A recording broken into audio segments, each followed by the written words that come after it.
Bien, doctores, bienvenidos nuevamente a MedClass 302. Vamos a revisar la asignatura de inmunología.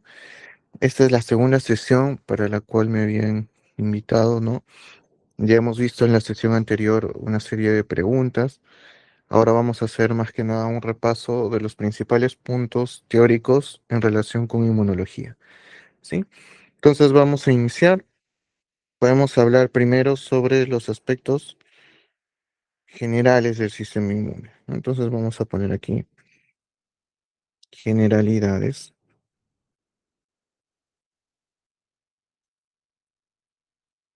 del sistema inmunitario, ¿no? A ver acá. Muy bien.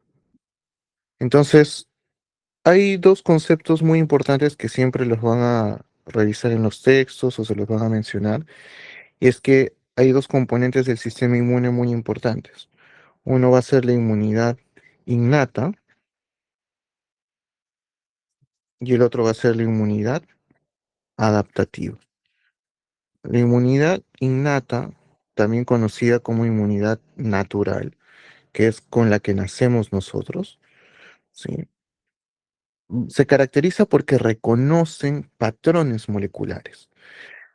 Tienen ciertos patrones, es como si dijéramos, eh, si los agentes patógenos tuvieran un sombrero verde, por así decirlo. Ese sombrero verde es un patrón molecular. Y son reconocidos todos los patógenos con sombrero verde con los receptores de reconocimiento de patrones, que también son un número limitado de receptores. Entonces, la inmunidad innata o natural reconoce patrones moleculares asociados a patógenos, o PAMPs por sus siglas en inglés. Eso cuando se trate de agentes de microorganismos, por ejemplo, ¿no? Si fueran de las propias células de nuestro cuerpo, a veces las células dañadas también expresan patrones moleculares, que son los patrones moleculares asociados a daño, por ejemplo, o DAMPs, ¿no? Cualquiera de estos es reconocido por un grupo de receptores que se conocen como los receptores de reconocimiento de patrones, ¿sí? O PRR por sus siglas en inglés. Entonces, esa es la inmunidad innata, en contraste con la inmunidad adaptativa. La inmunidad adaptativa lo que reconoce no son, o también llamada adquirida, ¿sí? Nosotros la vamos, como su nombre lo dice, adquiriendo a lo largo de nuestras vidas, perfeccionando. Tiene mayor posibilidad de reconocer variedades y variedades y variedades de moléculas, ¿sí? Que en este caso no van a ser patrones moleculares, sino son los llamados antígenos. La mayor cantidad de antígenos son de origen peptídico, ¿no? Igual hay antígenos que no son peptídicos, son en este caso, por ejemplo, lípidos, polisacáridos, ¿no? Ahora, los receptores de la inmunidad adaptativa, contrario a lo que uno pensaría, no son, no son muchos, en realidad solo son dos. Solo existen dos tipos de receptores para los antígenos.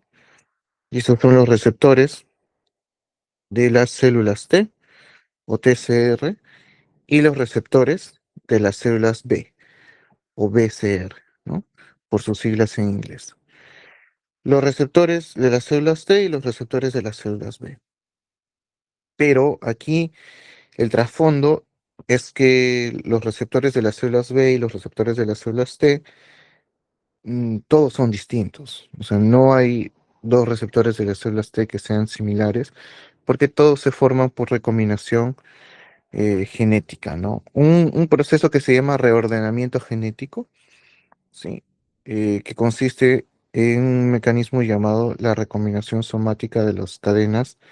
Voy a colocarlo aquí como un apartado. De las cadenas B, D, J, ¿no? Que van a formar distintos tipos de receptores. Receptores de células T, que son los receptores de los linfocitos T, y los receptores de células B, que son los receptores de los linfocitos B. Muy bien. Entonces, con eso tenemos un inicio del panorama general del sistema inmunitario, ¿no? Donde reconocemos a la inmunidad innata y a la inmunidad adaptativa como los principales componentes. Luego es importante hablar un poco sobre los principales órganos linfoides, ¿no? Entonces aquí voy a colocar órganos linfoides. Los órganos linfoides, que son los órganos del sistema inmunitario, son de dos tipos principalmente, ¿no? O sea, vamos a tener a los órganos linfoides que son llamados primarios, ¿sí? Y los órganos linfoides llamados secundarios. Los órganos linfoides primarios es donde los linfocitos completan su maduración, ¿sí? Los linfocitos. Entonces los linfocitos, sus nombres, recuerden, son los linfocitos B y los linfocitos T. Los linfocitos B viene de bone marrow, que significa médula ósea en inglés. Ese es un órgano linfoide primario, la médula ósea, y siendo específicos, la médula ósea roja, ¿no? Y los linfocitos T, bueno, esto viene de thymus, que es lo mismo que timo, que empieza con T, ¿no? Entonces, el timo es otro órgano linfoide primario. Aquí están completando su maduración. En los órganos linfoides secundarios tenemos, por ejemplo, al vaso, ¿no? Donde van a haber también linfocitos, pero no completan su maduración acá. Tenemos, por ejemplo, a los ganglios linfáticos, ¿no? Voy a colocar ganglios linfáticos. Muy bien. Otro concepto importante, ya que estamos hablando de linfocitos, es hacer un recordatorio sobre el proceso de hematopoiesis, ¿no? Entonces, una célula madre hematopoyética va a ser una stem cell, ¿no? O célula madre. Tienen dos tipos principales cuando hablamos de la sangre. Una serie que se llama la serie mieloide y otra serie que es conocida como la serie linfoide. La serie mieloide va a originar a varios tipos de células. Por ejemplo, origina a los eritrocitos, también llamados glóbulos rojos o serie roja. Origina a los trombocitos, también llamadas plaquetas eh, o serie plaquetaria. Y origina algunos tipos de leucocitos, ¿no? Por ejemplo, tenemos a los que tienen gránulos básicos, también llamados basófilos, gránulos ácidos, también llamados eosinófilos, gránulos neutros, también llamados neutrófilos, y a los que no tienen gránulos, que son los monocitos. Y la serie linfoide va a originar solo a un tipo de célula, que son los linfocitos. Donde están los linfocitos que dijimos, ¿no? Los linfocitos T y los linfocitos B principalmente. Ahora, los linfocitos, los monocitos, los neutrófilos, los eosinófilos y los basófilos, todos son conocidos como leucocitos, ¿no? Vamos a corregir esto de acá.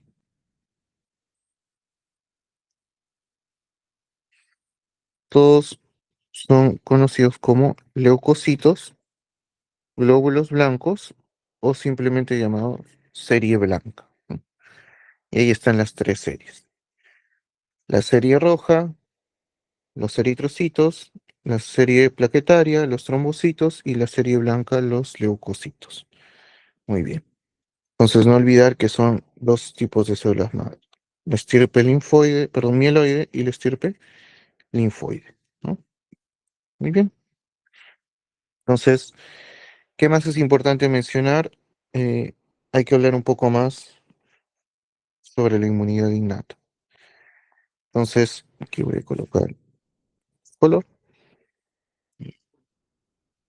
de generalidades. Vamos a colocarlo de verde. Vamos a hablar de la inmunidad innata. La inmunidad innata, que es también conocida como la primera línea de defensa, ¿no? Entonces, esta es realmente la primera línea de defensa.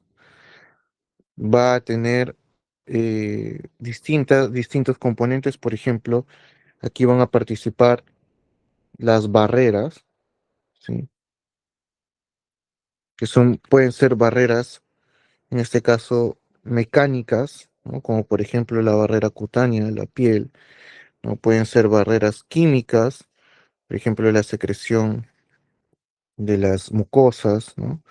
Pueden ser barreras biológicas, en este caso la microbiota, ¿no? Funcionan también como barreras. También va a tener un componente importante en las células, ¿sí? ¿Quiénes son las células principales de la inmunidad innata? Bueno, los leucocitos, y entre los leucocitos principalmente están los neutrófilos, los basófilos, los eosinófilos, los, en este caso, los monocitos, que se transforman en macrófagos, ¿sí? Macrófagos, cuando llegan a los tejidos se les llama macrófagos. Y por ejemplo también las células cebadas o mastocitos, ¿no? Muy bien. ¿Qué otras células pueden participar aquí? Hay los linfocitos, llamados los linfocitos natural killer, ¿sí? Eh, o por ejemplo, las células dendríticas, ¿no? O DC por sus siglas en inglés. Las células dendríticas son también células que presentan antígenos y que van a conectar la inmunidad innata, vamos a poner así, con la inmunidad adaptativa. Muy bien. Entonces, también, aparte de las células, va a haber moléculas, ¿sí? Específicamente las moléculas correspondientes al sistema de complemento. ¿Sí? Hay tres vías del sistema de complemento. La vía clásica y la vía de las lectinas son las vías relacionadas con la inmunidad innata, ¿sí? Eh, Perdón, la vía alternativa y la vía de las lectinas están relacionadas con la inmunidad innata y la vía clásica con la inmunidad adaptativa, ¿no? Muy bien.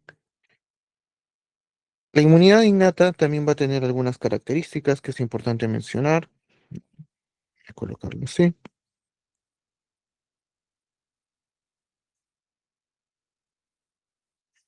Características que ya hemos explicado un poco al inicio. Por ejemplo, la inmunidad innata va a dar una respuesta inmediata, ¿no? Entonces, aquí hay una respuesta inmediata, puede ser en minutos o incluso horas, ¿no? Respuesta inmediata. Al reconocer los patrones moleculares con los PRR, ¿no? Entonces, los DAMs o los PAMs van a ser reconocidos por los receptores de reconocimiento de patrones. Ahora, ¿qué características tienen estos receptores, no? Porque son muy importantes para la inmunidad innata. Los PRRs, o receptores de reconocimiento de patrones, tienen baja especificidad. Recuerden, son un número limitado un número limitado, perdón, de PRR. No hay especialización en todo caso, ¿no? Lo que se llama no hay clonalidad, o sea, no son clonales. No hay un grupo de células que se especialicen en tipos de PRRs, no. Eh, a diferencia de lo que ocurre con los receptores de células T y los receptores de células B. Aquí, por eso es que hay menor diversidad, porque no ocurre el fenómeno de recombinación o reordenamiento génico. Son codificados desde su línea germinal, ¿no? O sea, en el desarrollo de la célula ya se sabe qué moléculas va a utilizar como PRRs, ¿no? Entonces no tiene memoria inmunológica, se dice que la memoria que tiene, memoria entre comillas, porque no es memoria inmunológica, se le llama más bien memoria filogenética, ¿no? Realmente no hay una memoria inmunológica. ¿Qué es una memoria inmunológica? Es que al repetir el contacto con la misma molécula, la respuesta debería ser más eficaz y rápida. En este caso, si se repitiera un contacto con el mismo patrón molecular, la respuesta sería la misma, ¿no? Probablemente. No, no mayor, no con mayor intensidad ni con mayor rapidez. Y es porque no hay memoria inmunológica aquí. Muy bien. Hay distintos tipos de PRRs, ¿sí? Por ejemplo, algunos los vamos a encontrar en la membrana celular. Ahí tenemos a los receptores tipo TOL o TOL-like receptors que van a estar en la membrana celular. Tenemos, por ejemplo, en el citosol,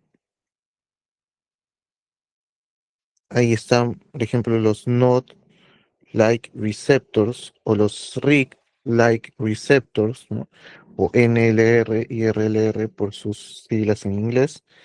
Y tenemos algunos que están presentes en los endosomas.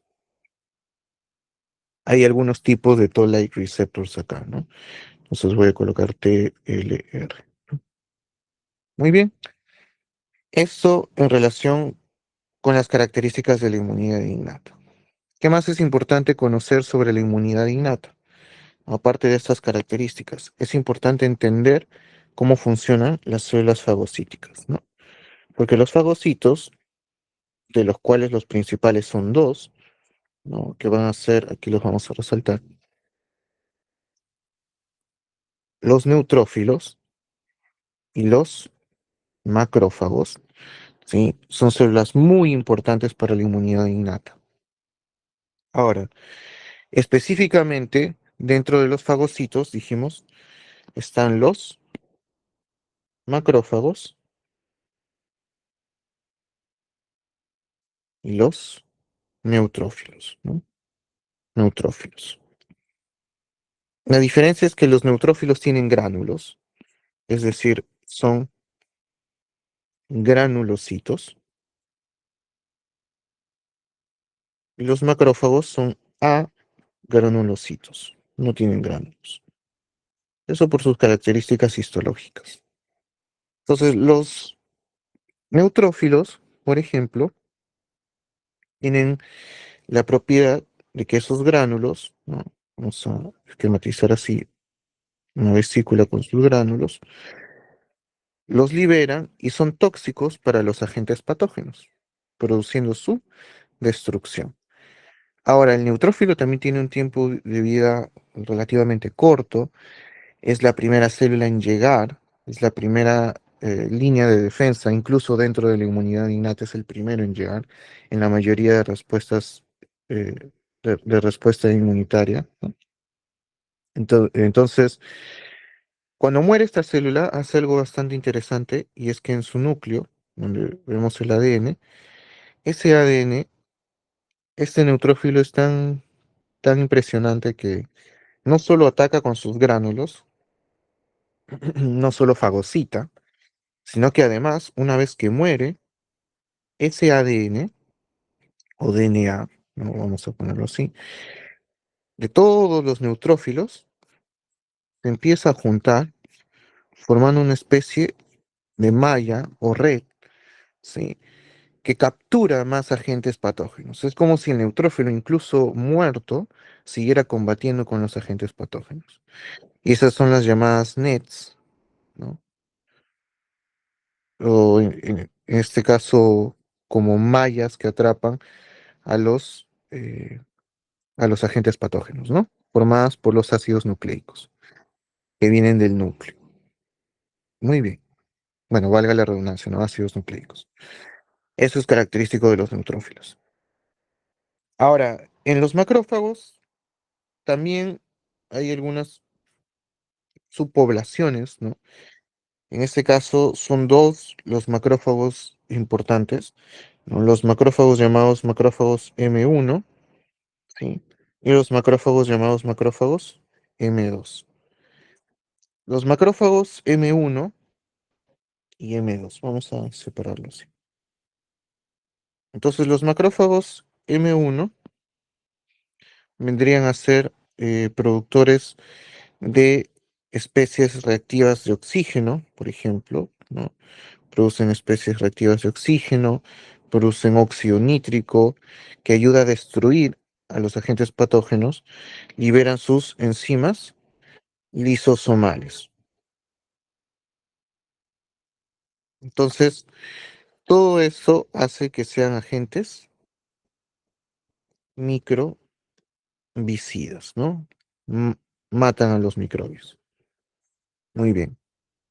¿Qué interleuquinas o qué citoquinas? ¿No? Las citoquinas son proteínas que participan en la señalización del sistema inmunitario. Entonces, ¿qué citoquinas van a estar relacionadas a la función de los macrófagos M1? Por ejemplo, vamos a tener acá, sería por ejemplo la interleuquina 1, ¿no? Que es importante en la inflamación. Tenemos también a la interleuquina 12, por ejemplo, a la interleuquina 23, son relacionadas con los macrófagos. También producen interleuquinas que atraen a otras células, que son llamadas las quimio quimiocinas, como la interleuquina 8, por ejemplo. Entonces, esto es muy importante para un proceso que se conoce como inflamación. Y ya lo vamos a comentar. Muy bien. En el caso de los macrófagos M2, sí, los macrófagos M2 más bien se relacionan con la producción de poliaminas. Producen, por ejemplo, eh, o utilizan aminoácidos como la prolina, producen citoquinas de reparación, como por ejemplo el TGF-beta. Precisamente esa es una de sus funciones, la reparación, la reparación de los tejidos, reparación de los macrófagos M2.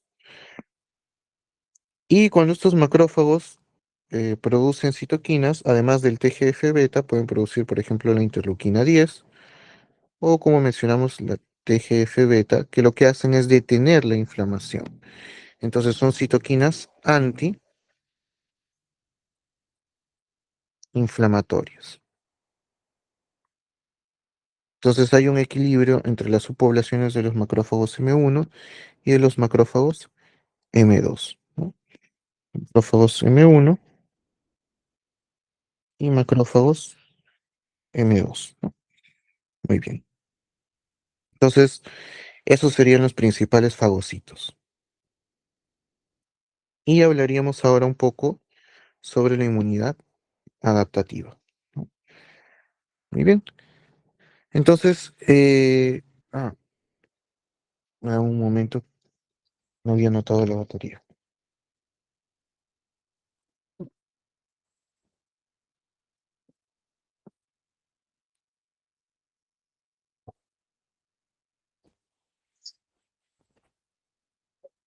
Muy bien.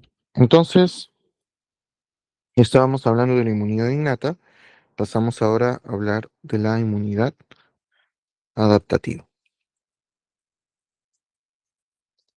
Entonces, la inmunidad adaptativa, haciendo una comparación con la inmunidad innata, también va a tener sus propias características, ¿no? Ya lo habíamos colocado de este color.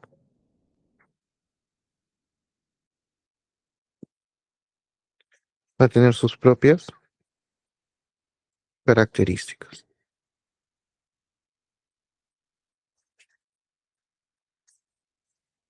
Entonces, por ejemplo, ¿no? Acá dijimos que la inmunidad innata daba una respuesta inmediata. Pues en la inmunidad adaptativa, la respuesta definitivamente no es inmediata, es tardía, ¿no? Es tardía, puede demorar días, porque requiere un proceso de maduración. Se requiere maduración.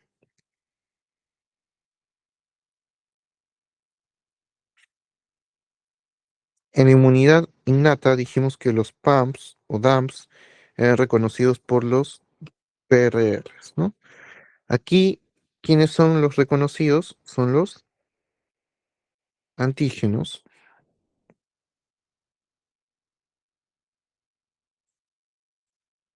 Los antígenos son reconocidos por dos tipos de receptores que dijimos eran BCR o TCR, ¿no? Receptor de células B, receptor de células T. Muy bien.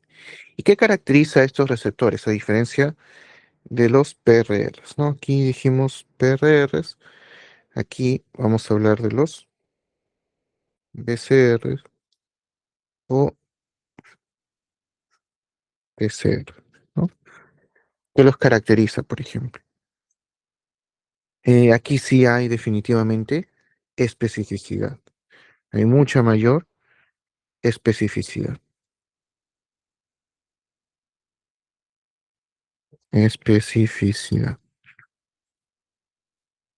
¿Qué más va a ocurrir acá en la inmunidad adaptativa? Aquí sí hay distribución clonal, ¿no? Son subpoblaciones que se especializan en modificar su tipo de receptor, ¿sí? Es una distribución clonal, clones de linfocitos.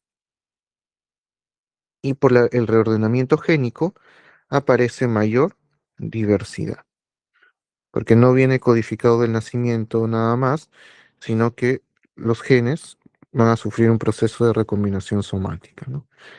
Entonces no se queda con lo codificado en la línea germinal. Hay mayor diversidad. Muy bien.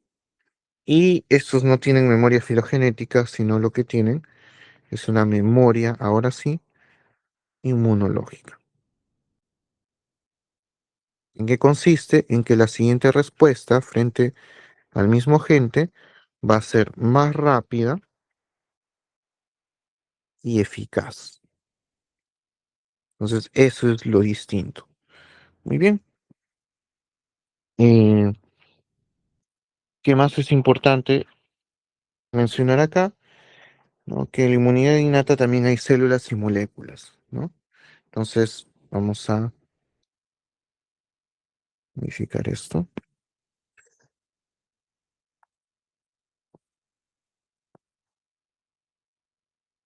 Entonces, aquí también hay células y moléculas. Por ejemplo, ¿cuáles son las células en la inmunidad innata? Van a ser los linfocitos. Los linfocitos que dijimos son los linfocitos B. Los linfocitos B se transforman en unas células llamadas las células plasmáticas o plasmocitos. Y son las células plasmáticas las que van a producir unas moléculas llamadas anticuerpos. Los linfocitos T. Los linfocitos T van a ser de dos tipos principalmente.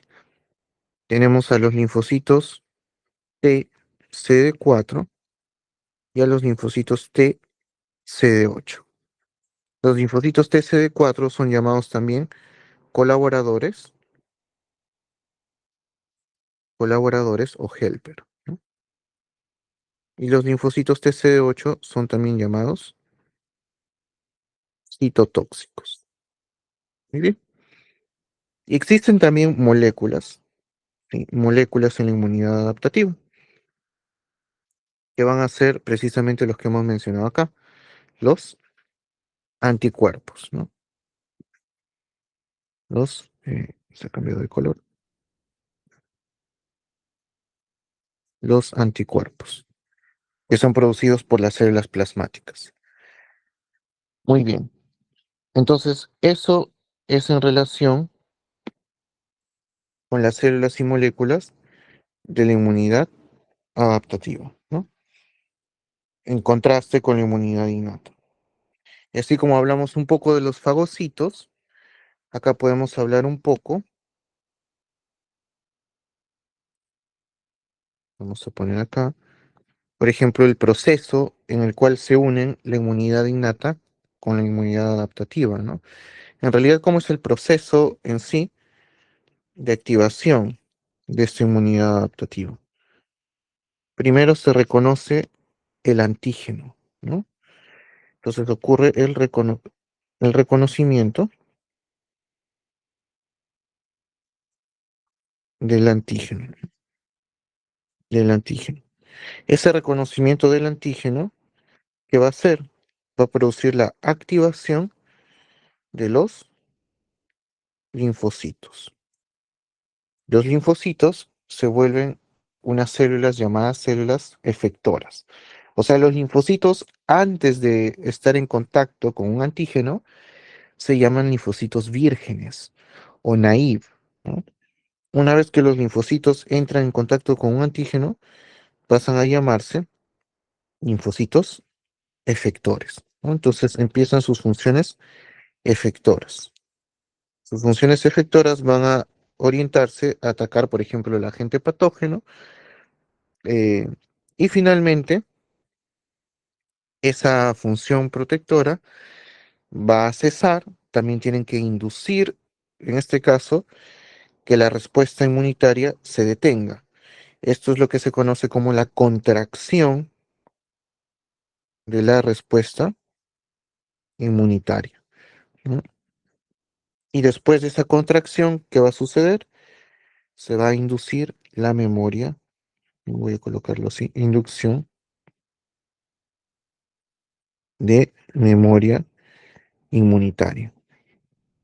Ya quedan preparados para un próximo encuentro con el mismo antígeno. Muy bien, entonces eso es lo que hacen los linfocitos. Inmunidad innata, inmunidad adaptativa. ¿Qué otros conceptos generales es importante mencionar?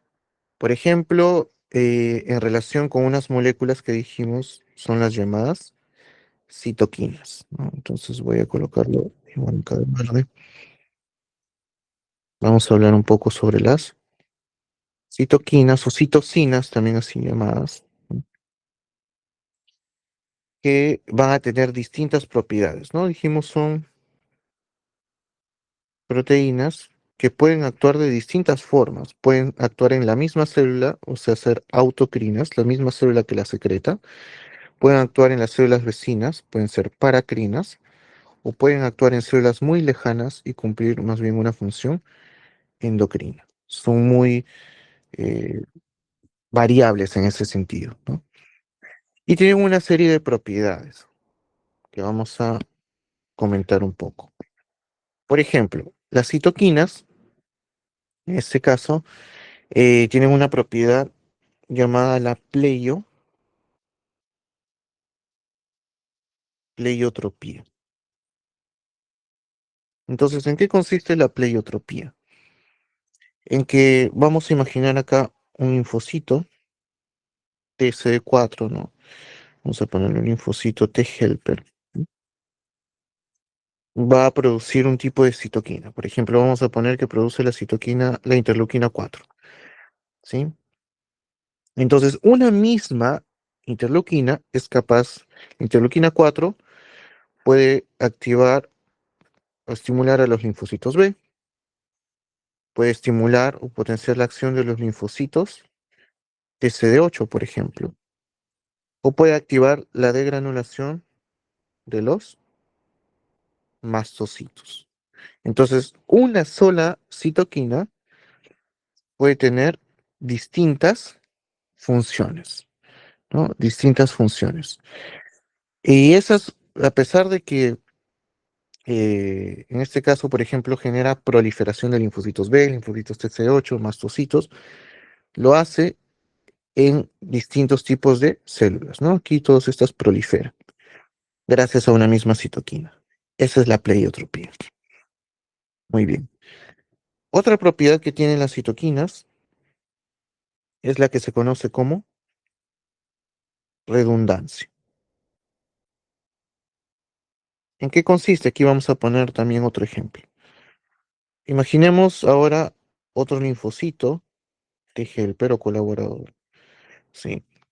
Que ahora está produciendo otro tipo de citoquinas. Está produciendo, por ejemplo, interleuquina 2, está produciendo interleuquina 4, está produciendo interleuquina 5. A pesar de que son distintas citoquinas, las tres son capaces de estimular la proliferación de los linfocitos B. Entonces hace, por ejemplo, proliferación de los linfocitos B. Tres citoquinas distintas están haciendo lo mismo. Por eso se le llama redundancia. Redundan, hacen la misma función a pesar de que son distintas citoquinas. Tienen esa capacidad también. Sí, muy bien. Otra propiedad que pueden tener las citoquinas, por ejemplo, ¿no? Sería la sinergia. Sí, es otra propiedad de las citoquinas. Entonces, ahí, por ejemplo, nuevamente vamos a poner un linfocito T helper, ¿sí? Y ahora esté produciendo interleuquina 4 más, más interleuquina 5, por ejemplo. Entonces, ¿qué sucede? La interleuquina 4 y la interleuquina 5 estimulan a los linfocitos B para que produzcan IgE, por ejemplo. Los dos hacen lo mismo, sí, pero la diferencia es que se potencian entre ambas citoquinas y la respuesta es más que si solo le hiciera una de ellas. Entonces, esa es la sinergia. Muy bien. Eh, Luego tenemos otra propiedad, que es, por ejemplo, el antagonismo, ¿sí? Antagonismo. Entonces, aquí, por ejemplo, vamos a poner un linfocito T, ¿sí? Un linfocito T, helper o colaborador, está produciendo una citoquina, que es la interleuquina 4 nuevamente. La interleuquina 4, dijimos, estimula a los linfocitos B para que produzcan inmunoglobulina E, ¿no? Por ejemplo. Pero a su vez, este mismo linfocito colaborador puede producir interferón gamma. Y el interferón gamma lo que hace es inhibir la proliferación de los linfocitos B y su producción de IgE. Entonces, una misma célula puede producir, bueno, no necesariamente una misma célula, pero una citoquina puede antagonizar el efecto de otra citoquina. Por ejemplo, el interferón gamma va, en este caso de los linfocitos B y su producción de IgE, antagoniza la función de la interleuquina 4. Muy bien. Entonces, esas son algunas características de las citoquinas. Además de esas propiedades, ¿no? Las citoquinas lo que van a hacer es tener una vía de señalización, ¿no? Vamos a ponerlo así. La vía de señalización celular que utilizan para sus funciones es la vía de señalización llamada JAK-STAT, ¿no? Que a veces les preguntan en sus exámenes. Y vamos a ver algunos ejemplos de citoquinas importantes, ¿no? Que es importante, valga la redundancia, que conozcan, ¿no? Por ejemplo, vamos a enumerar algunos, ¿no? La interleuquina 2, vamos a poner interleuquina 2, ¿sí? La interleuquina 2 lo que favorece es la activación, la proliferación y la supervivencia de los linfocitos T. Entonces es una citoquina muy importante. Tenemos también, por ejemplo, a la interleuquina 4, interleuquina 5, interleuquina 13, que son importantes, por ejemplo, en la respuesta humoral, ¿sí? En la respuesta humoral.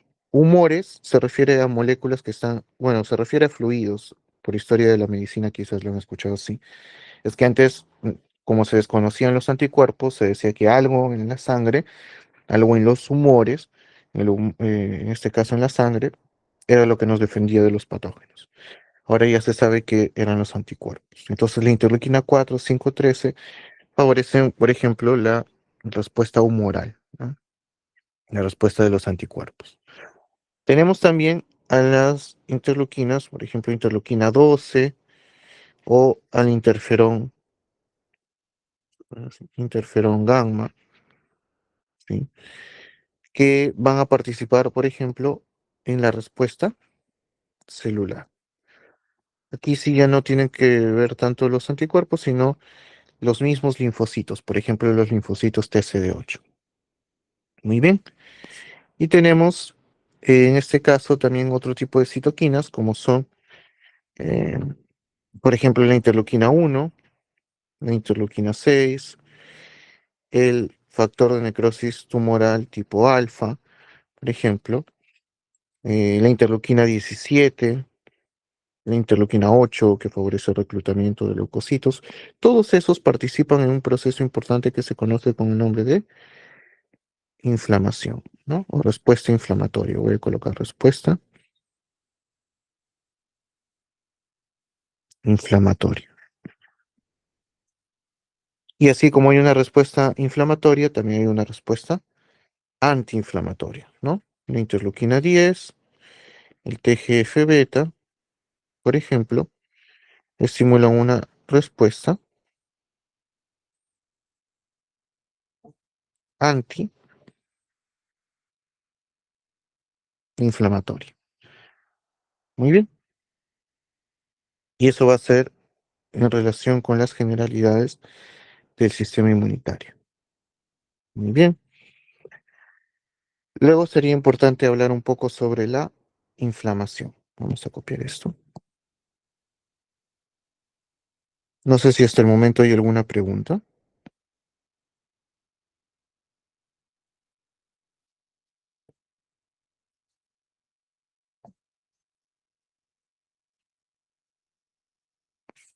Todo bien, doctor.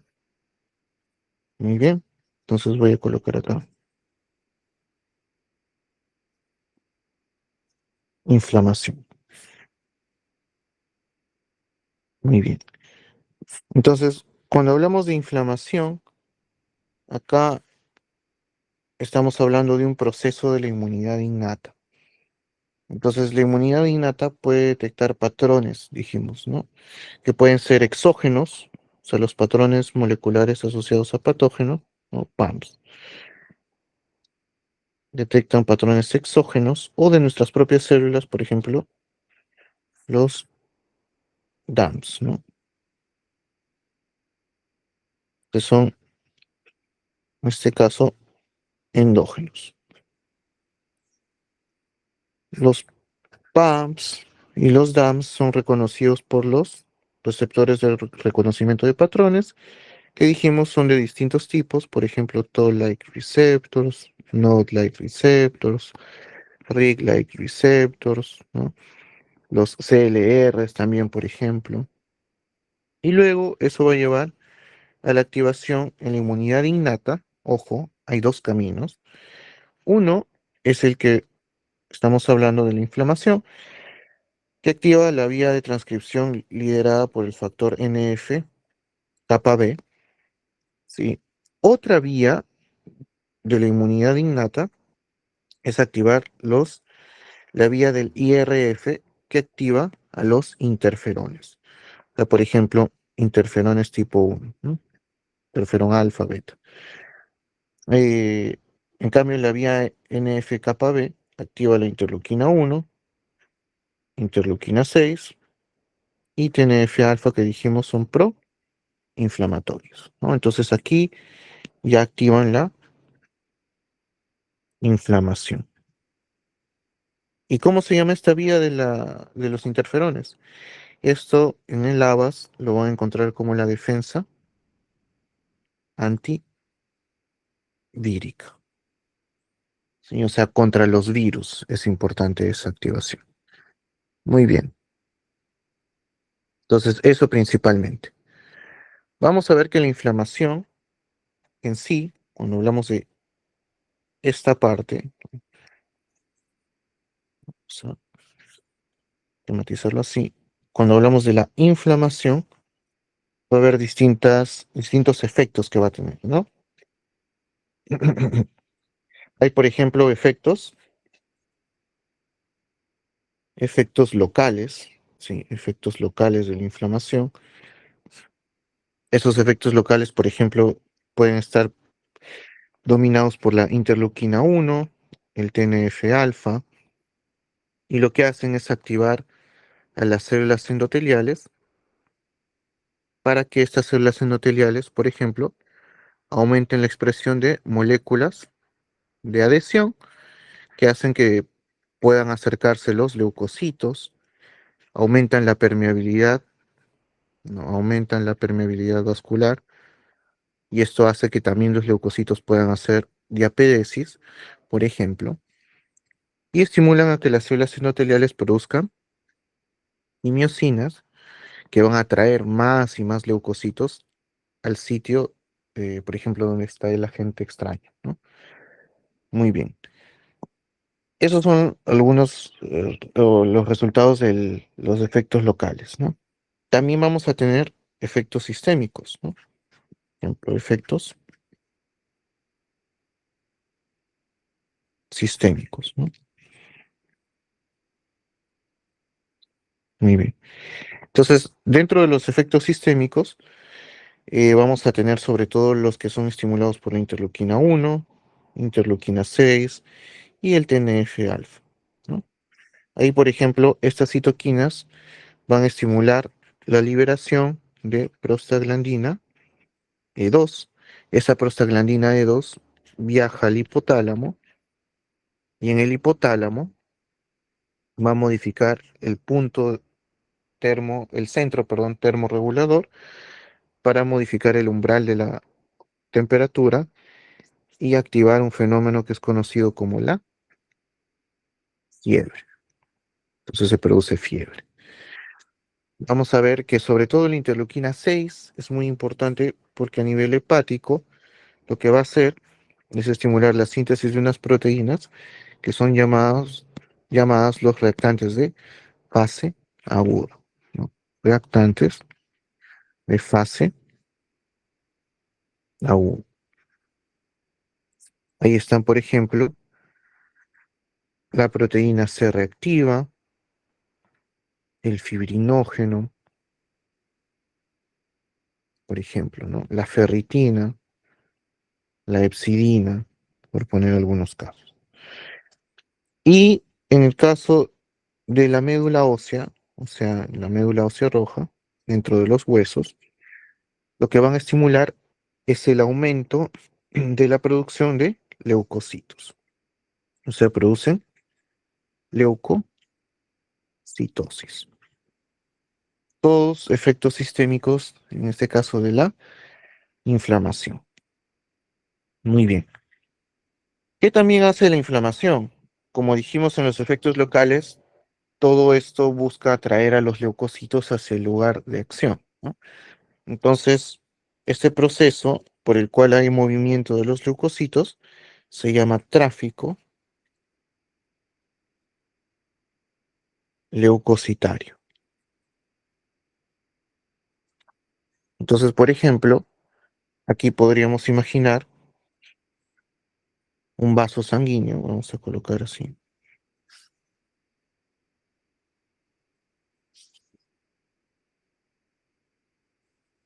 un vaso sanguíneo,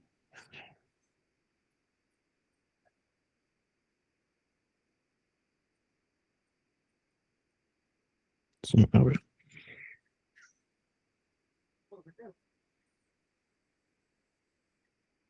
ahí estaría, ¿no? ¿Dónde se acercan los leucocitos? Entonces, primero los leucocitos van a acercarse a unas moléculas un poco inestables que son expresadas por las células endoteliales, ¿sí? Que son las llamadas selectinas. Entonces, poco a poco, estos leucocitos lo que van a hacer es que es como si, voy a colocar mejor otro color, es como si empezaran a rodar, ¿sí? Por eso esta etapa se le llama rodamiento. Luego ya los leucocitos se adhieren utilizando una unión mucho más fuerte. Esto ya no está mediado por las selectinas, sino está mediado por unas moléculas llamadas las integrinas. Y este proceso ya es la adhesión de los leucocitos. Y finalmente, por el aumento de la permeabilidad, ¿sí? En este caso,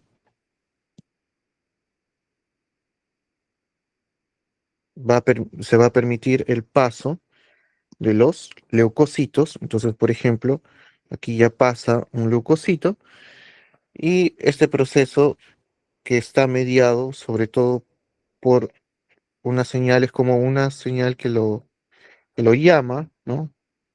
Como si se encendiera una luz, que es producida por unas moléculas que ya hemos mencionado antes, que son las imiosinas, como la interleuquina 8, por ejemplo, ¿no? Como la interleuquina 8. Entonces, aquí este proceso se llama la diapédesis, ¿no? El paso del leucocito hasta el sitio de infección o el foco inflamatorio. Muy bien. Entonces, ¿qué más es importante conocer? Una vez que llegan las células, por ejemplo, las primeras en llegar son los neutrófilos, ya hemos hablado un poco de los neutrófilos, es importante también eh, hablar de los macrófagos, ¿no? Entonces voy a colocar acá. Los macrófagos, que son los que llegan después, estos macrófagos proinflamatorios, recuerden, son los macrófagos M1. Entonces los macrófagos M1 lo que van a hacer es favorecer la inflamación. Los macrófagos M1 tienen características metabólicas muy particulares, ¿no? Por ejemplo, tienen alta expresión de GLUT, porque utilizan bastante glucosa, utilizan la vía de la rapamicina o vía mTOR, se activa un factor de transcripción que es el factor de transcripción inducido por hipoxia tipo 1 alfa, ¿sí? Metabólicamente, lo que van a hacer estos macrófagos es mucha glucólisis. También van a utilizar la vía de las pentosas fosfato y utilizan bastante la glutamina, glutaminólisis, ¿no? Esto tiene que ver con el inmunometabolismo. Y en menor medida van a utilizar la fosforilación oxidativa u OXFOS, ¿no? Por sus siglas en inglés. Los macrófagos M1, entonces, con todo esto favorecido, lo que van a hacer es un proceso que se conoce como el estallido respiratorio. Y el estallido respiratorio, sí, posterior a la fagocitosis, es lo que va a terminar destruyendo el agente patógeno. Utilizan enzimas como por ejemplo la NADPH, oxidasa, por ejemplo la mieloperoxidasa o la oxionítrico-sintasa, ¿no? Inducible. Muy bien. Cuando los macrófagos no funcionan bien, aquí lo que va a suceder es que puede aparecer eh, una dificultad para que el sistema inmune haga la inflamación. Por ejemplo, ¿no? Una enfermedad que se conoce como la granulomatosis crónica. Muy bien, granulomatosis crónica. Y ahora, ¿cómo detenemos esta inflamación? ¿No? ¿Cómo ocurre el control de la inflamación? Entonces, el control de la inflamación tiene que ser por moléculas antiinflamatorias. Por ejemplo, aquí tenemos a los linfocitos T reguladores. Ojo que también pueden ser los macrófagos M2, ¿sí? Entonces aquí estos pueden producir interleuquina 10, pueden producir TGF beta, pueden producir interleuquina 35, que son citoquinas antiinflamatorias. Y además los linfocitos T reguladores tienen la capacidad de secuestrar, por así decirlo, ¿no? Secuestran o atrapan a la interleuquina 2, ¿no? Para que ésta no actúe estimulando a otros linfocitos y, en este caso, manteniendo la activación del sistema inmune. Valga la acotación, ¿no? Ya que por un tema de actualidad, el premio Nobel de Medicina se lo acaban de dar a los descubridores de los linfocitos T reguladores, ¿no? Y su mecanismo en la tolerancia inmunitaria. Entonces es un tema bastante importante. Muy bien. Y eso va con respecto a la inflamación. No sé si hay alguna otra pregunta, ¿hay alguna pregunta hasta acá?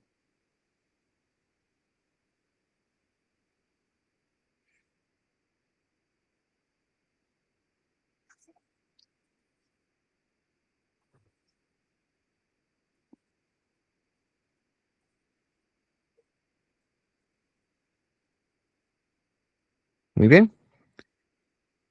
Si no hay preguntas, entonces vamos a hablar sobre el sistema de complemento para seguir con el repaso. Y después del sistema de complemento vamos a dar unos minutos de descanso, como un pequeño intermedio, para pasar a hablar un poco más sobre la respuesta, sobre la inmunidad adaptativa, ¿no? La presentación de antígenos y todos estos fenómenos. Muy bien. Entonces, en el sistema de complemento vamos a encontrar que existen tres vías principales.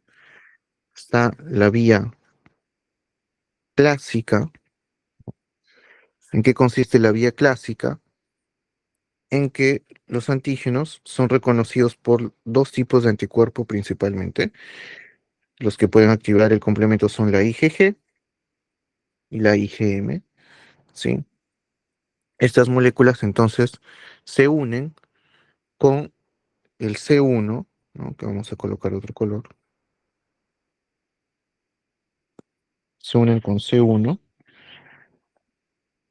y luego van a unirse con C4 y C2 para terminar escindiéndolos, ¿no?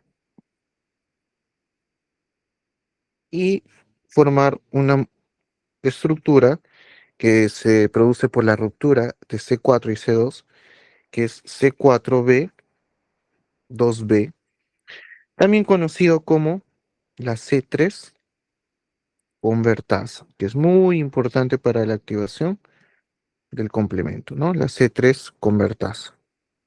Muy bien. Entonces vamos a resaltarlo. Esta es la C3 convertasa, que es producto de la ruptura del C4 y del C2. ¿Qué hace la C3 convertasa? Como su nombre lo dice, convierte a C3 en algo más. ¿En qué lo convierte?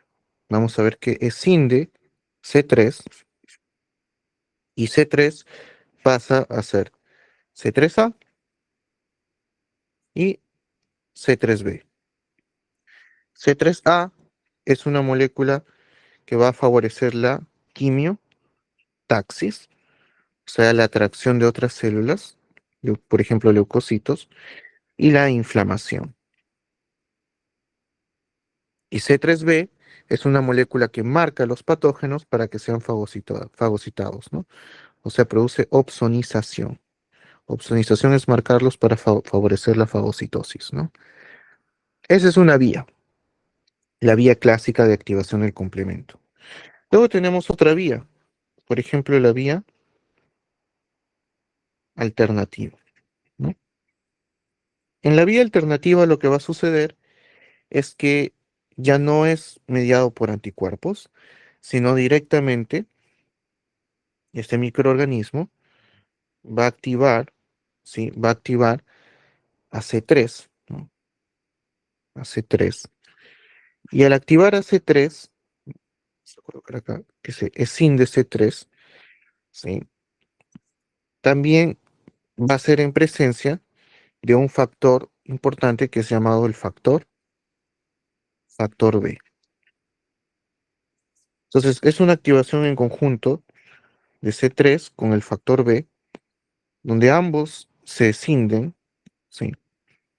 Producto de su interacción con el agente patógeno y se produce, en este caso, de C3, ¿no? Va a salir C3B, que es, y del factor B, una pequeña fracción que es B minúscula. Este es otro tipo de C3 convertasa. Pero al ser una C3 convertasa, hace lo mismo. Quimiotaxis, inflamación y opsonización, porque va a escindir a C3. Entonces logra el mismo objetivo, activar a la C3 convertasa. Muy bien. Y otra vía de activación del complemento es la vía llamada la vía de las lectinas. Entonces aquí el agente patógeno, ¿sí? Por unas moléculas que son las lectinas, ¿sí? O, por ejemplo por unas moléculas como la manosa, ¿no? Se unen a las lectinas, que se dice lectina de unión amanosa o MBL.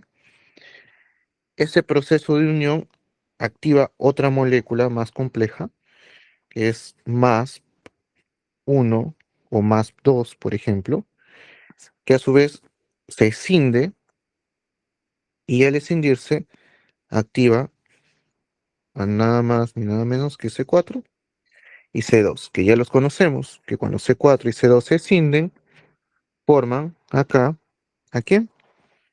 A C4B, 2B, que dijimos es C3 convertasa.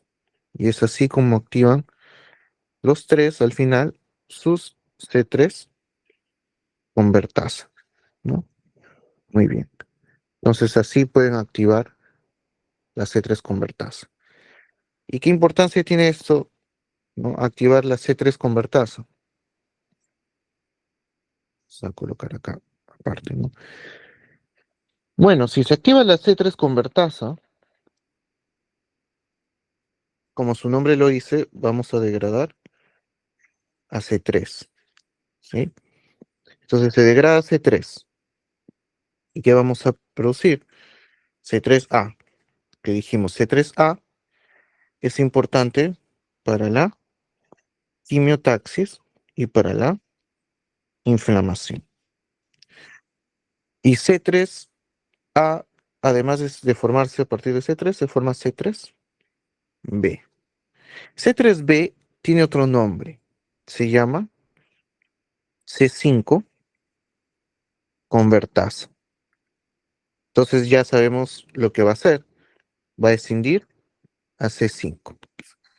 Y si escinde a C5, lo que va a suceder es que se libera C5A, que también tiene una función de quimiotaxis e inflamación. Y va a estimular la aparición de C5B. C5B, sí, lo vamos a ejemplificar así. C5B se une con C6, C7, C8, C9 y forman un complejo. Es un complejo llamado el complejo de ataque de membrana o MAC por sus siglas en inglés. ¿Qué hace este complejo? Genera lisis celular, destrucción de las células. Forman un poro que se une a la membrana celular y eh, favorece la desestabilización de la membrana. Ahora, hay moléculas que funcionan para regular al complemento, ¿no? O sea, son reguladores del complemento. Vamos a colocarlo con otro color. Reguladores del complemento. Por ejemplo, el inhibidor TC1, ¿no? DAF, puede ser las moléculas como MCP, o por ejemplo, CD55 o CD59, que dicho sea de paso, se relacionan con una enfermedad que seguro van a escuchar cuando lleven hematología, que es la hemoglobinuria, hemoglobinuria paroxística nocturna. Entonces, en la hemoglobinuria paroxística nocturna hay una mutación del gen PIGA, que al final lo que va a hacer es que haya una disminución del CD55 y del CD59. O sea, disminuyen los reguladores del complemento. ¿Qué significa? Que hay mayor activación del sistema de complemento. Y ese sistema de complemento empieza a atacar a los eritrocitos, ¿no? A los glóbulos rojos, produciendo anemia hemolítica, sobre todo a predominio nocturno. Muy bien, entonces eso en relación con el sistema de complemento. ¿Alguna pregunta hasta acá, doctores?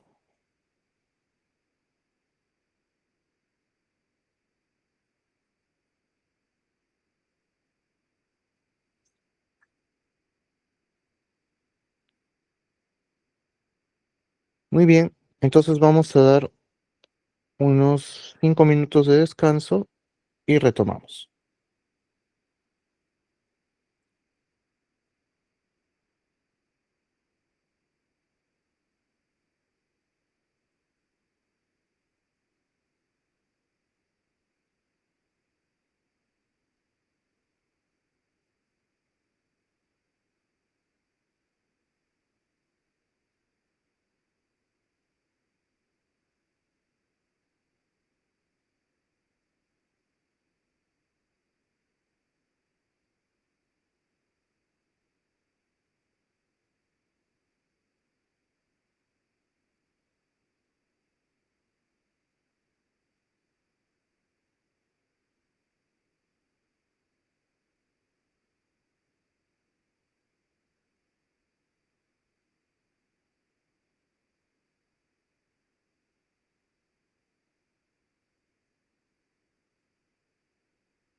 ¿A los doctores me logran escuchar?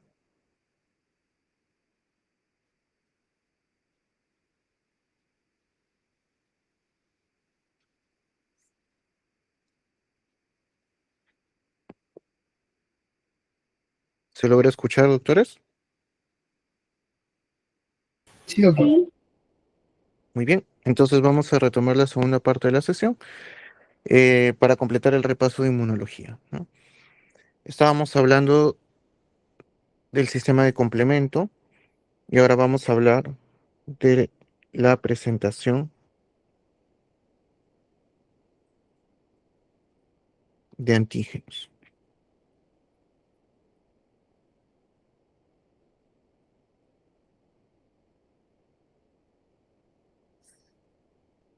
Muy bien.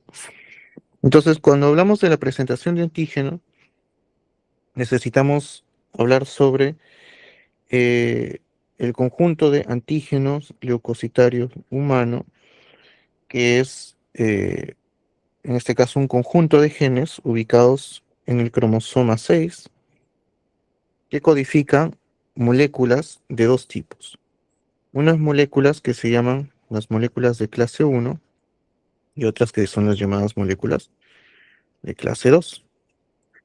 Las moléculas de clase 1 usualmente son con las letras A, B, C, y las moléculas de clase 2 con las letras de P, D, Q y D, R. Entonces, las moléculas de clase 1 y 2 lo que permiten es codificar proteínas, que son llamadas proteínas del complejo mayor de histocompatibilidad y que sirven para presentar antígenos. Entonces, ¿qué propiedades tienen estas regiones genéticas? ¿No? Aquí, bueno, conservamos los genes tanto de la mamá como del papá. Entonces, hay codominancia. Es una región con alta variabilidad. Se dice que los genes son bastante polimórficos.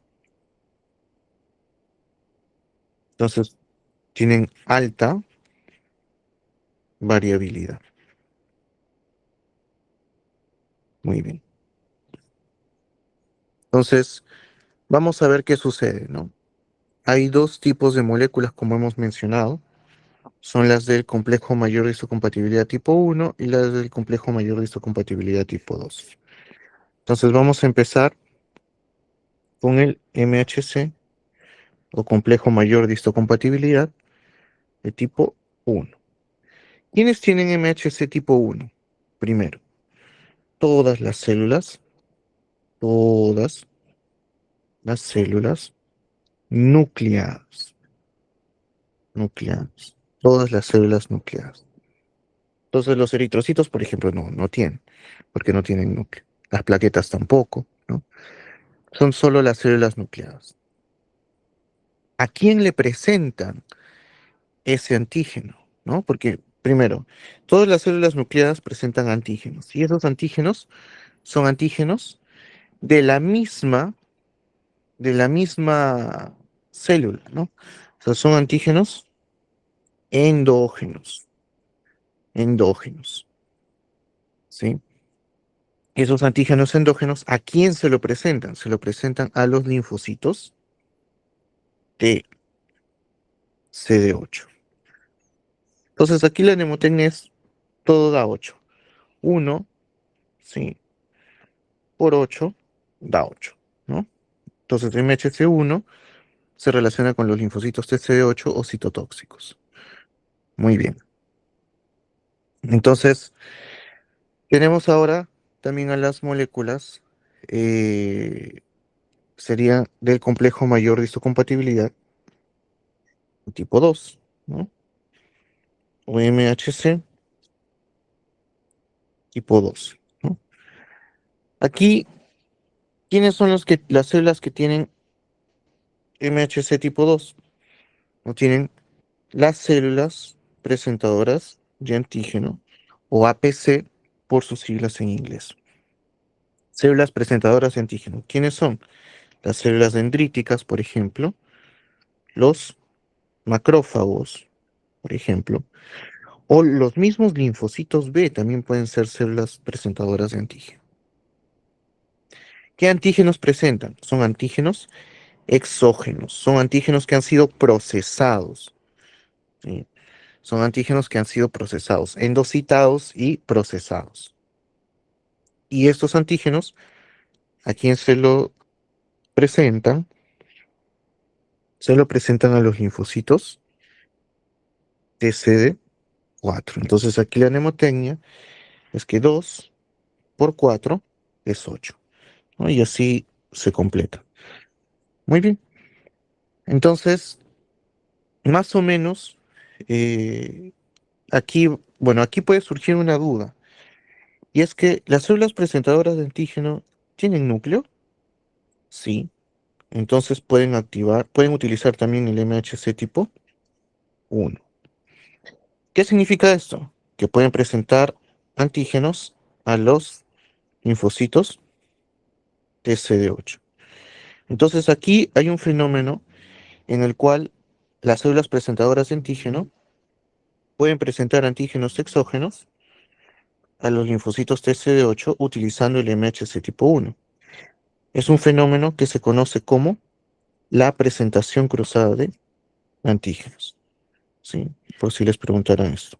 ¿Quiénes lo tienen? Las células presentadoras de antígeno, ¿no? Presentación, sí. Presentación cruzada, que es importante, por ejemplo, para combatir algunos tipos de virus o células neoplásicas, ¿no? Muy bien. Entonces, presentación cruzada de antígenos. Muy bien. ¿Y cómo es el proceso en sí, no? Todo esto de la presentación de antígenos. Vamos a poner un ejemplo. Viene un antígeno, sí, viene un antígeno. Ese antígeno es reconocido, por ejemplo, por, en este caso, un receptor, que puede ser el receptor, vamos a imaginar el receptor de los linfocitos B, que vendría a ser el receptor BCR, sí. Entonces, eso, recuerden, doctores, va a iniciar la inmunidad humoral, ¿no? La formación de anticuerpos. Pero hay otra posibilidad, y es que este linfocito B, por ejemplo, recuerden que es en este caso, también puede ser una célula presentadora de antígeno, o este mismo antígeno puede fagocitarlo otra célula, por ejemplo, una célula dendrítica o APC, ¿sí? Una célula dendrítica. Y esta célula dendrítica puede utilizar aquí el MHC tipo 2, ¿sí? Para presentar este antígeno que lo vamos a colocar de color verde, ¿sí? De color verde. Para presentar este antígeno, ¿a quién se lo presenta, dijimos? A los linfocitos, T, CD4, ¿no? MHC2 presenta antígenos a los TCD4. Los TCD4 van a producir citoquinas que potencian la acción de los linfocitos B, porque son colaboradores o helper, ¿no? Y también producen citoquinas que van a potenciar la acción de los linfocitos TCD8 o citotóxicos. Y dicho sea de paso, aquí todas las células nucleadas, dijimos, tienen MHC tipo 1, o sea, pueden presentar antígenos a, en este caso, los linfocitos TCD8. Y los linfocitos TCD8, estos no hacen inmunidad humoral, sino que aquí activan la inmunidad celular, ¿no? Son los mismos linfocitos los que atacan a los agentes patógenos. Muy bien. Entonces, alguna aplicación clínica en relación con el complejo mayor de histocompatibilidad. Hay moléculas del complejo mayor de histocompatibilidad que se relacionan específicamente con algunas enfermedades porque presentan antígenos de manera anómala anómala, perdón. Por ejemplo, el HLA-B27, que está relacionado con la espondilitis anquilosante. Por ejemplo, el HLA-DR2, que está relacionado con la esclerosis múltiple o con el síndrome de Wood-Pasteur, ¿no? Eh, el HLA, por ejemplo, DR3, que se relaciona con la enfermedad de Graves-Bassett, que es con autoanticuerpos, ¿no? El lupus eritematoso sistémico o la miastenia gravis, por ejemplo, ¿no? Son algunos ejemplos de enfermedades relacionadas con esto. Muy bien. Otro tema importante vendría a ser hablar sobre los linfocitos T, ¿no? Entonces, los linfocitos T.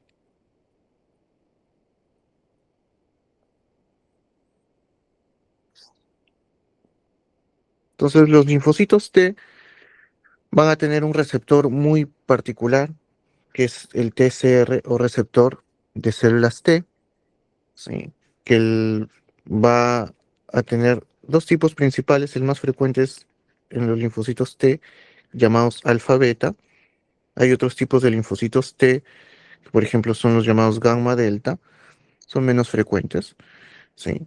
Los linfocitos alfa beta generalmente expresan moléculas como son CD, significa clúster de diferenciación, o es como una molécula con la que se identifica. Todas las células T tienen CD3 positivo. Y de este, y además de eso, se especializan y pueden tener CD4 positivo o pueden tener CD8 positivo, ¿no? Muy bien. Entonces, el TCR tiene bastante diversidad, ¿sí? Diversidad, que es codificada gracias a los cromosomas 7 y 14, y es esa recombinación somática que está a cargo de moléculas como, ah, voy a colocar, como RAG o enzimas como la TDT, ¿no? Muy bien. Entonces, para que se active un linfocito T, necesita tres señales, ¿sí? No basta con una sola señal, son tres señales. Entonces, ¿cuáles son esas tres señales? Uno, la primera señal va a ser la señal de reconocimiento. Se reconozco el antígeno. Quiere decir que es la señal entre el receptor de células T más el antígeno más el complejo mayor de histocompatibilidad. Esa es la señal de reconocimiento. La segunda señal es la señal de activación, también llamada señal coestimuladora. Entonces aquí es donde se unen dos moléculas importantes que son CD28 y CD8086. Sin eso no hay una activación del linfocito T. Recuerdes, activación. Puede reconocer el antígeno, pero no activarse si no hay señal coestimuladora. Y finalmente, el linfocito T, para ejercer una función efectora, va a depender de las citoquinas que hay en el medio, ¿no? Entonces, es el proceso de diferenciación. Diferenciación. ¿No? Hay distintas subpoblaciones de linfocitos y eso va a depender de las citoquinas que estén en el medio. Muy bien. Entonces, eso en relación con los linfocitos T. Hablando de los linfocitos T, entonces sería importante mencionar a los linfocitos TCD4. Los linfocitos TCD4 tienen distintas subpoblaciones, ¿no? Que se diferencian de acuerdo a las citoquinas que están y a las necesidades que presentan, ¿no? Por ejemplo, si yo tengo interleuquina 12 o interferón gamma, por ejemplo, esto activa al factor de transcripción TBET, por ejemplo, que va a activar a la subpoblación, vamos a ponerlo de este color, TH1. a los linfocitos Th1. Y los linfocitos TC4 de tipo Th1 lo que producen es interferón gamma, importante para la activación de los macrófagos. Tenemos, por ejemplo, la interleuquina 4. La interleuquina 4 activa el factor de transcripción GATA3, que es importante para favorecer la diferenciación de los linfocitos Th2. Los Th2 producen interleuquina 4, interleuquina 5, interleuquina 13, que son importantes en la inmunidad humoral. Si en el entorno hay interleuquina 1, interleuquina 6, por ejemplo, aquí se activa, puede activarse, por ejemplo, el factor de transcripción ROR, gamma T, y aquí se activa la subpoblación de los linfocitos Th17. Y como su nombre lo dice, producen interleuquina 17, importante también en la respuesta inflamatoria.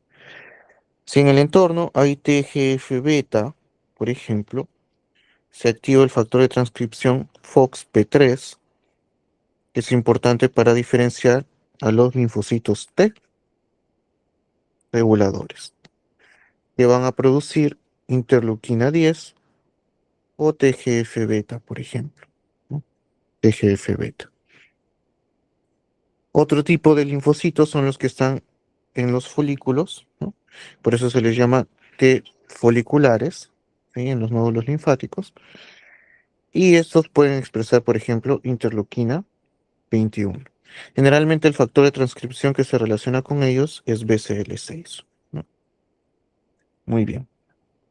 Entonces, eso en relación con las subpoblaciones de los linfocitos TCD4. Luego tenemos también a los linfocitos TCD8, ¿no? Entonces voy a colocar eso acá, de otro color. Los linfocitos TCD8, ¿no? Los linfocitos TCD8, por ejemplo, al ser activados, ¿no? ¿Quiénes podrían activar a los linfocitos TCD8? Por ejemplo, los linfocitos Th1, cuando producen interferón gamma, interleuquina 2, estimulan a los linfocitos o potencian la acción de los linfocitos TCD8, que recuerden que son estimulados cuando se les presenta antígenos utilizando el complejo mayor de histocompatibilidad de tipo 1. Este proceso en el que reconocen un antígeno es lo que se llama sinapsis inmunológica, la unión de la célula T con su antígeno, ¿no? Y bueno, la molécula del complejo mayor de histocompatibilidad. ¿Cómo actúan los linfocitos TCD8? Pueden producir distintos tipos de moléculas, por ejemplo, las perforinas, que lo que hacen es penetrar en la membrana celular, abriendo pequeños poros, por donde ingresan otras moléculas, lo voy a colocar así, perforinas, son estas de acá, por donde ingresan otras moléculas que son las llamadas granzimas, sobre todo la granzima B, que favorece la apoptosis. Y además los linfocitos T citotóxicos liberan interferón gamma, que potencia la acción de los macrófagos, ¿no? Entonces, así es como van a destruir a las células, ¿no? Los macrófagos. Muy bien. Eso en relación con los linfocitos TCD8, por ejemplo. Y finalmente pasaríamos a estudiar a los linfocitos B, para ya culminar con este repaso, con los tópicos principales que hemos abordado a lo largo del sistema inmunitario, ¿no? Los linfocitos B. Muy bien. Entonces, los linfocitos, para hablar de los linfocitos B, es importante tener en cuenta, dijimos que los linfocitos B se transforman en células plasmáticas. Y las células plasmáticas son productoras de anticuerpos. ¿Cómo es un anticuerpo? Entonces, un anticuerpo esquemáticamente sería más o menos así, ¿no? Con una forma de Y característica, ¿no? Vamos a esquematizarlo. Más o menos, más o menos así, con una forma de Y, donde todo esto que estoy colocando de celeste se conoce como las dos cadenas pesadas o cadenas H, y tenemos a las cadenas ligeras acá o cadenas L, ¿no? Esta parte de acá, en la superior, es la que va a unirse con el antígeno, ¿sí? Entonces es la porción Fab, ¿no? Y la que va a ser reconocida es la fracción cristalina o FC, ¿no? Las regiones de unión al antígeno son estas más superiores, ¿no? Voy a colocarlo así, lo resalto. Estas regiones de acá, que son muy variables, por eso es que se les llama las regiones variables, las regiones de unión a los antígenos. Entonces, hay distintos tipos de anticuerpos que van a producir las células plasmáticas, ¿sí? Aquí la mnemotecnia va a ser the game o el juego, ¿no? En inglés. Entonces, por ejemplo, tenemos a la inmunoglobulina D, que es importante porque está en la superficie de los linfocitos B. Tenemos a la inmunoglobulina G, por ejemplo, que es la más abundante, ¿no? Que va a producir, ¿no? En este caso, la fagocitosis celular dependiente de anticuerpos, o sea, fagocitosis. Va a producir la activación del complemento dependiente también de anticuerpos, ¿no? Sería la activación del sistema de complemento, recuerden, por la vía clásica, ¿no? La vía clásica de activación del complemento. Y la citotoxicidad celular dependiente de anticuerpos, ¿no? Entonces, es la citotoxicidad producida por anticuerpos, porque los anticuerpos también pueden estimular a los linfocitos TCD8. Y luego vamos a ver, por ejemplo, la inmunoglobulina A. La inmunoglobulina A, que está presente en las mucosas y en las secreciones. Ojo que la inmunoglobulina G atraviesa las barreras, por ejemplo, atraviesa la placenta y es la responsable de la inmunidad que le ofrece la madre al feto. La inmunoglobulina M es importante, por ejemplo, porque va a ayudar también a activar el complemento,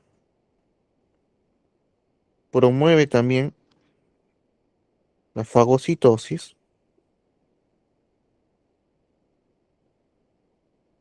y puede aglutinar a las bacterias, ¿no? Por un proceso que se llama neutralización. Ahora, la IgG aparece en las infecciones, sobre todo cuando ya ha pasado cierto tiempo, infecciones crónicas. En cambio, la IgM aparece en las infecciones en su etapa aguda, ¿no? Y finalmente, la IgE o inmunoglobulina E, que va a aparecer en la respuesta inmunitaria frente a parásitos y en las reacciones de hipersensibilidad tipo 1, conocidas como alergias. Muy bien. Entonces, esos serían los puntos más importantes a repasar sobre el sistema inmunitario. No sé si hay alguna pregunta hasta acá, doctores.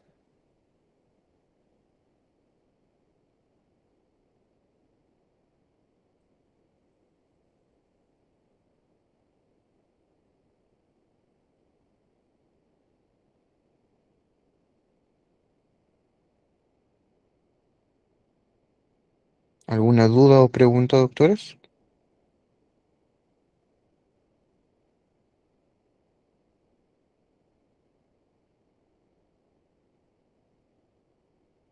A ver, voy a abrir el chat, por si acaso.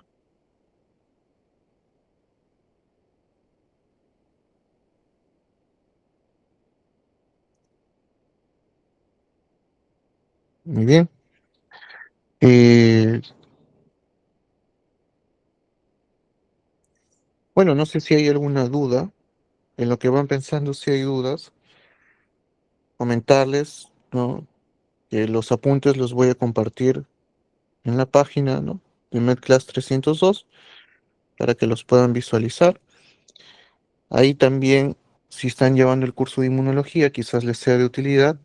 Tenemos un manual de inmunología que pueden adquirir, ¿no? Con el enlace que está en la página de Instagram. Y puede que les sea de utilidad donde se amplía la información que hemos conversado, ¿no? Ese manual está basado sobre todo en el ABAS de inmunología, ¿sí? Y tiene mayor cantidad de temas incluso, ¿no? Muy bien. No sé si hay alguna pregunta, doctores. Sí, han levantado la mano. Por nuestra parte, no, doctor. Sin embargo, queremos agradecerle por el apoyo brindado para nuestros colegas. Ahora, no sé, varios de nosotros nos encontramos pasando por este curso de inmunología que a veces puede ser un poco tedioso, ¿no? Por la forma, por ejemplo, como lo explica el libro. Pero muchas gracias por el apoyo y bueno, estamos muy próximos y atentos a la última ponencia programada. Muy bien, gracias a ustedes por su asistencia y su participación. Ya nos estamos viendo entonces en otra próxima oportunidad. Encantado, más bien gracias por la invitación.